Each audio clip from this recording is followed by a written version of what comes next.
우리의 좌우에 계신 분들과 이렇게 인사하겠습니다. 받은 복을 나눕시다. 받은 복을 나눕시다. 받은 복을 나눕시다.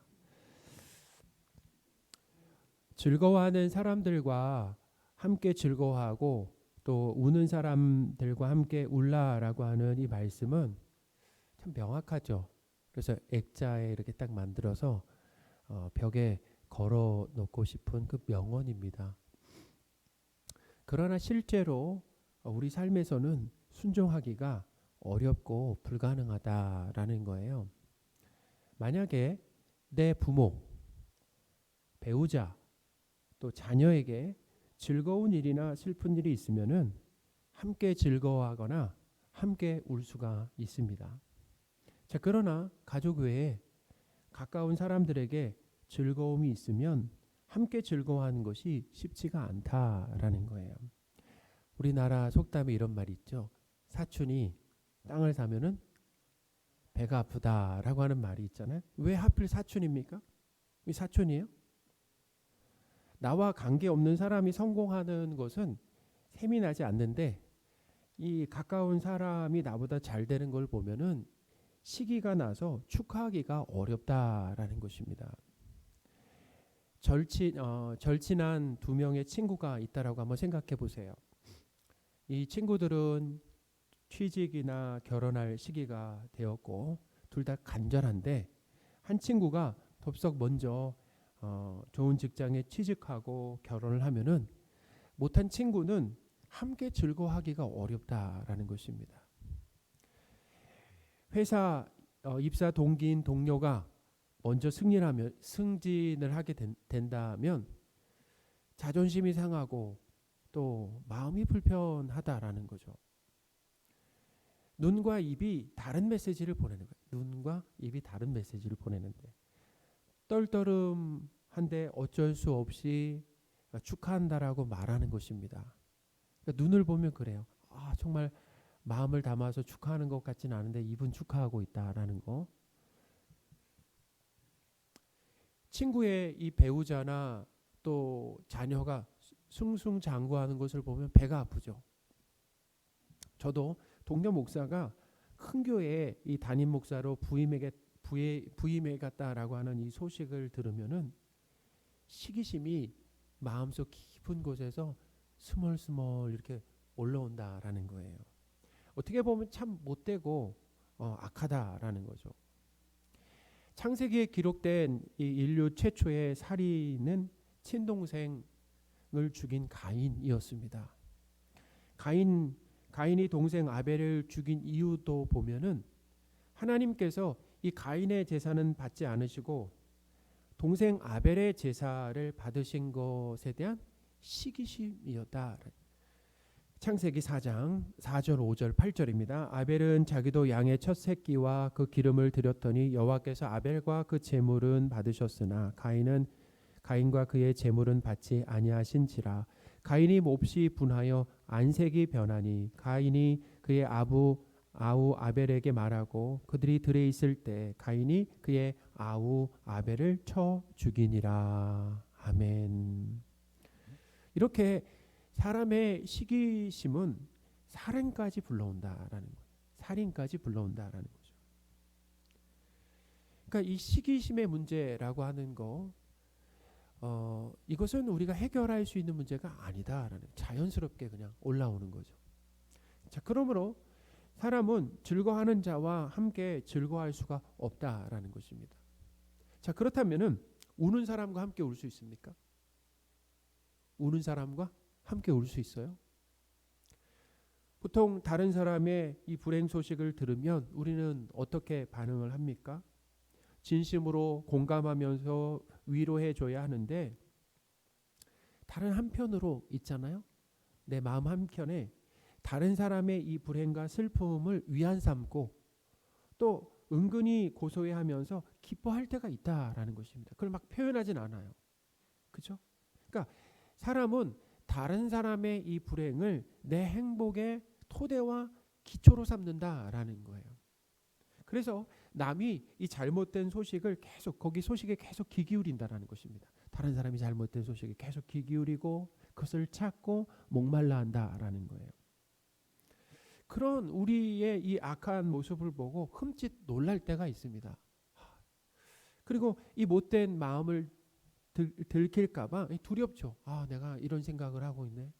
참 못됐다. 악하다. 그런 마음을 들킬까 봐 두려움이 들기도 한다라는 거예요. 이런 우리가 어떻게 즐거워하는 자들과 함께 즐거워하고 우는 자들과 함께 울 수 있겠는가라고 하는 이 말씀 한 절인데 이것은 우리가 순종하기에 쉬운 말씀이 아니다라는 거예요. 자, 그것이 어떻게 가능합니까? 우리는 로마서를 공부하고 있잖아요. 로마서 1장부터 12장까지 왔습니다. 1장부터 11장까지의 내용 뭐예요? 복음에 대한 내용이잖아요. 예수님이 누구신가? 하나님이고 구원자다라고 하는 것.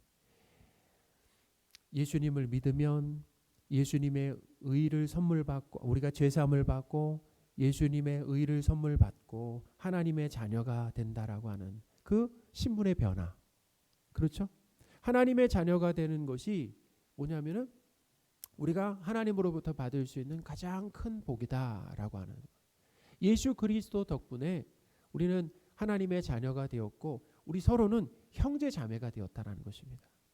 형제 자매뿐만 아닙니다. 예수 그리스도 안에서 우리는 한 몸이요 한 지체가 되었다라는 거죠. 그러니까 예수님을 믿고 성도들과 한 몸이 되면 예수님을 믿고 성도들과 한 몸이 되면 함께 즐거워하고 함께 울 수가 있다라는 것입니다. 성도는 예수 그리스도 안에서 다른 성도와 한 몸이 되었다라는 것입니다. 한 몸이 하나의 몸이 되었다라는. 그러니까 성도끼리 이 관계는 나와 너로 나하고 너잖아요. 근데 나와 너로 타인이 아니라 한 몸이 되었다라는 거예요. 이것이 상당히 중요합니다. 로마서 12장 5절입니다. 이와 같이 우리 많은 사람이 그리스도 안에서 한 몸이 되어 서로 지체가 되었느니라. 아멘. 그리스도 안에서 한 몸이 되었다라는 것입니다. 하나의 몸. 예수님 믿기 전에는 너였어요. 다른 객체였습니다. 그러나 예수 그리스도 안에서 한 몸이 되었다라는 거죠. 사랑하는 여러분, 성도는 예수 그리스도 안에서 한 몸이 된 특별한 사이입니다. 우리는 더 이상 나와 너가 아닙니다. 예수 그리스도 안에서 한 몸으로 연결된 지체다라는 거예요. 우리가 부모, 배우자, 자녀의 즐거움이나 이 슬픔에 함께 즐거워하고 슬퍼할 수 있는 것은 가족이라는 게 뭐냐면 바로 확장된 나이기 때문이다라는. 자, 가족이 누구라고요? 확장된 나라는 것입니다. 나예요. 나. 그러니까 가족은 너나 타인으로 생각하지 않고 나로 여기는 것입니다. 나와 동일시한다라는 거예요.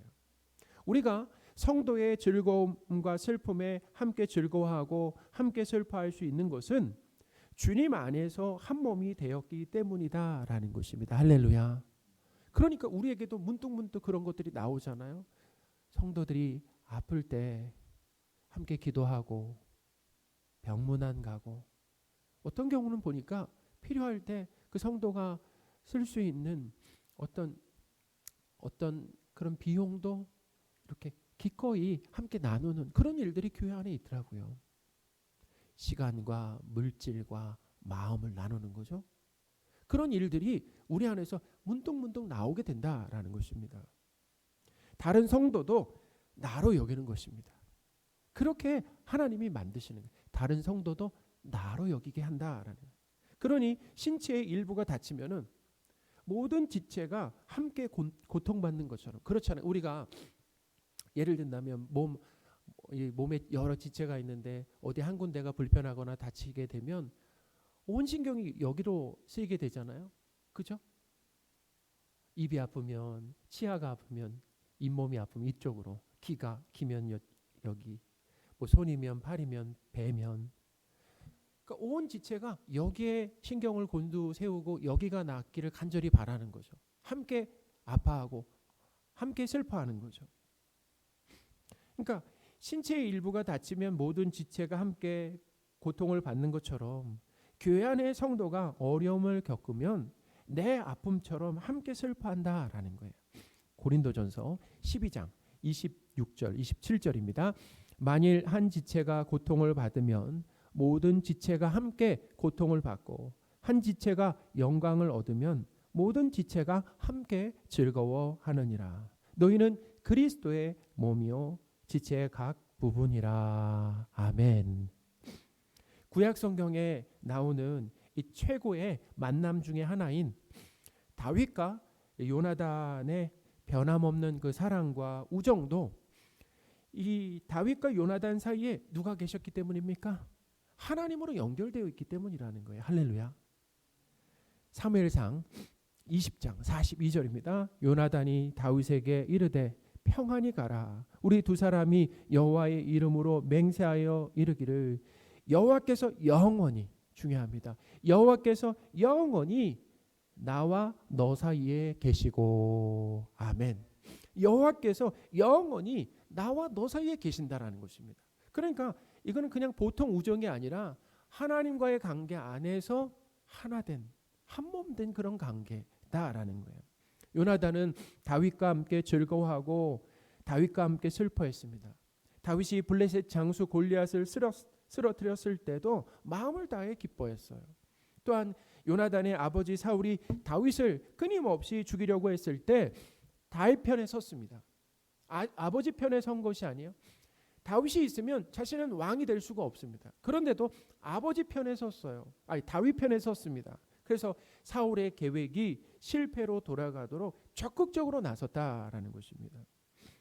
요나단은 다윗을 자기 생명을 사랑함 같이 사랑했다라고 기록하고 있어요.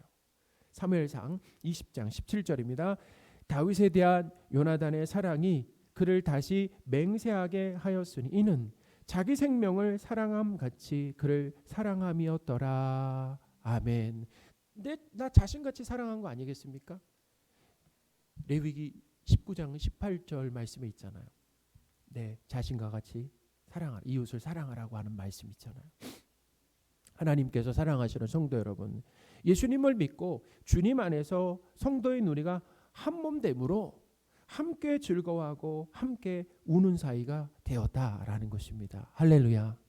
그래서 함께 즐거워하는 모습들이 문득문득 우리에게 나와요. 가끔은 성도들의 잘됨 앞에 시기심이 나오기도 하고, 또 성도들의 이런 슬픈 상황 가운데 공감하지 못하는 그런 우리의 그냥 실체가 드러날 때가 있죠. 그것은 뭐냐면은 하나님이 은혜 주시지 않으면 그렇게 안 된다라는 것입니다. 하나님이 은혜 주셔야, 성령님이 우리 안에서 역사하셔야 함께 즐거워하고 함께 웃는 공동체가 유지된다라는 것입니다. 은혜를 싹 걷어가시면 교회 안에서도 어때요? 성도의 아픔을 공감하지 못하는, 성도의 이 잘됨 가운데 축하해주지 못하고 시샘하는 일들이 교회 안에서도 일어날 수 있다라는 거예요. 예수님은 성도인 우리를 나와 너로 타인이나 남이 아니라 한 몸이 되게 하셨습니다. 성도의 즐거움과 기쁨에 함께 기뻐하고 시련과 고통에 함께 우는 것이 바로 뭐냐면 이것이 세상을 본받지 않는 것이다라는 거예요.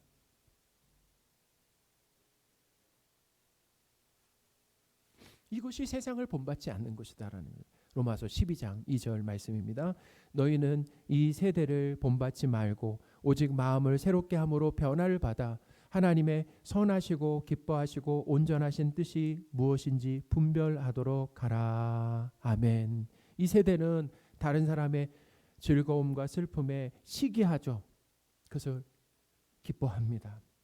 예수님은 남의 즐거움에 시기하며 남의 불행에 기뻐하던 우리를, 그게 우리의 모습이었어요. 내 모습이었습니다. 우리를 성도의 즐거움과 슬픔에 함께 즐거워하고 우는 모습으로 놀랍게 변화시켜 주셨습니다. 할렐루야. 하와는 아담의 갈비뼈로 만들어짐으로 둘은 한 몸 사이였어요. 그렇죠? 그래서 아담은 하와를 봤을 때 내 뼈 중에 뼈요 살 중에 살이라 라고 했습니다. 창세기 2장 22절 23절입니다. 여호와 하나님이 아담에게서 취하신 그 갈빗대로 여자를 만드시고 그를 아담에게로 이끌어 오시니 아담이 이르되 이는 내 뼈 중에 뼈요 살 중에 살이라. 이것을 남자에게서 취하였은즉 여자라 부르리라 하니라. 아멘. 아담과 하와의 이렇게 한 몸 사이였지만 아담과 하와의 죄로 인하여서 하나 된 관계는 어떤 사이가 됐냐면 나와 너 사이로 타인과 남남이 되었다라는 거예요. 그러니까 그 이후에 서로 남 탓을 하고 남이 잘 되는 것에 희생하게 되었다라는 거죠. 그런 관계를 예수님은 그 나와 너의 관계를 어떻게 해요? 한 몸 사이가 되게 하셨다라는 거예요. 한 몸 사이가 되게 하셨다는 거예요. 그래서 함께 즐거워하며 함께 우는 한 몸 공동체로 세워주셨다라고 하는 거죠. 예수님의 그 일하심의 결과다라는 거예요. 사랑하는 여러분, 함께 즐거워하며 함께 우는 한 몸 공동체로 세워주신 하나님을 찬양하시기 바랍니다.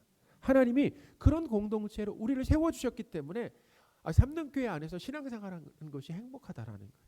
그렇죠. 나에게 즐거운 일이 있다라고 하면, 축하할 만한 일이 있다라고 한다면 성도들이 내일처럼 기쁘게 축하해 주는 거죠. 내 삶에 시련과 고통이 있다라고 한다면 성도들이 나 몰라 하지 않는다라는 것입니다. 새벽마다 함께 기도하는 거예요. 마치 내가 당한 고통처럼 위로하는 것입니다. 시간을 쓰고 마음을 쓰고 물질을 쏟는 일들이 우리 교회 안에 일어나기 때문에 함께 신앙생활하는 것이 행복하다라는 거예요. 이 일은 성도의 열심으로 일어나는 것이 아니라 우리 안에 계신 성령 하나님의 그 열심으로 인하여서 한 몸 되게 하시고 그 한 몸이 유지되게 하시는 그 열심으로 인하여서 우리 공동체 안에서 함께 즐거워하고 함께 울게 되는 일들이 계속해서 일어나고 있다라는 것입니다. 함께 울고 함께 즐거워하는 한 몸 공동체가 유지되도록 힘써 하나님의 은혜를 구하시기 바랍니다. 이것이 우리의 기도 제목이 돼야 돼요. 하나님이 이렇게 만들어 주신 거 아니겠습니까? 한 몸 공동체는 말이죠. 근데 이 한 몸 공동체가 하나님 계속 유지될 수 있도록 저에게 성도들에게 은혜를 허락하여 주옵소서. 왜냐하면 하나님 은혜를 걷어가시면 어떤 모습이 나온다고요? 내 원래 본래 모습이 나온 성도에게 무관심한 이기적인 그런 모습들이 우리에게서 나오게 되는 거죠. 성도들에게 그런 모습이 나오게 된다라고 한다면은 교회 다니면 성도들이 뭐 하는 거예요? 교회로부터 힘과 위안을 얻는 것이 아니라 교회로부터 상처를 받는 일들이 일어나지 않겠습니까? 그러니까 우리가 하나님 앞에 은혜를 구하는 거예요. 하나님이 한 몸 되게 하셨는데 이 한 몸이 유지되어야 되는데 하나님 우리 성도 한 사람 한 사람에게 은혜를 부어 주십시오. 그래서 이 한 몸 된 공동체가 유지될 수 있도록 도와주십시오라고 힘써서 하나님의 은혜를 구하시는 저와 여러분들이 되셨으면 좋겠습니다. 아멘.